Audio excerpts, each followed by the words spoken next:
Nous allons étudier ici les différents types de roches de la croûte terrestre, qu'elles soient océaniques ou continentales. Mais d'abord, il faut rappeler ce qu'est une roche. En général, on entend par roche un assemblage de minéraux. Cette roche est donc définie par sa composition chimique, par sa composition en minéraux et enfin par sa structure, c'est-à-dire la façon dont les minéraux s'assemblent entre eux. Voyons donc les trois types de roches qui existent. Le premier type correspond aux roches qui sont issues d'un magma. Il y a alors deux cas possibles. Soit le magma est resté en profondeur, il a donc cristallisé en profondeur, on parle de roche plutonique. Soit le magma est remonté à la surface, car très chaud et moins dense que le reste, et à la faveur de cassures, de failles, il s'est épanché à la surface. On parle de roches volcaniques. Celles-ci sont d'une structure caractéristique. En effet, elles ont subi 3 vitesses de refroidissement. D'abord, quand le magma stagne dans la chambre magmatique, il refroidit au contact des roches encaissantes de façon très lente.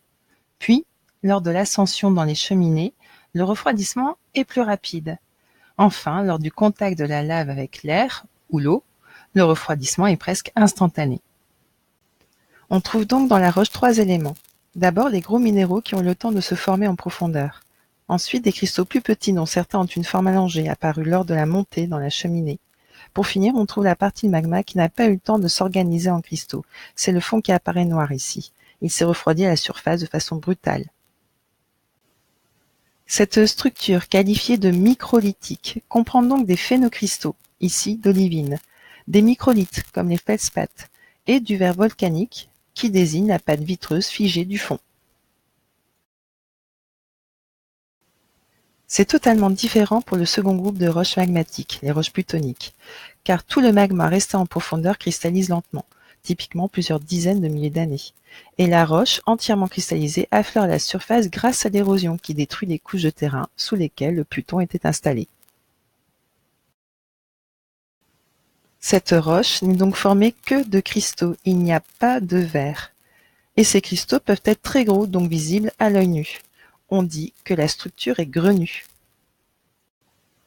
Deuxième catégorie de roches, les roches sédimentaires.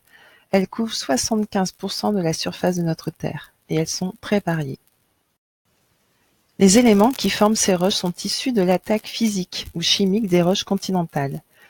Beaucoup de ces produits sont transportés par le vent, les eaux, les glaciers, etc. On peut donner comme exemple ce grès du Sahara algérien, issu de la compaction durant des millions d'années de sable consolidé, ou encore ces calcaires de Bonifacio en Corse, formés quant à eux par compaction de squelettes et de coquilles accumulés au fond des océans il y a 20 millions d'années.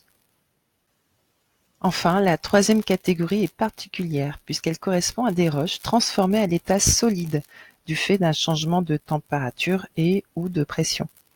On les trouve dans des zones de déformation intense comme les chaînes de montagne.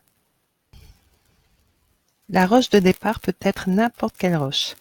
On peut citer comme roche métamorphique le gneiss, ancien granit, ou encore le marbre, qui est une ancienne roche calcaire.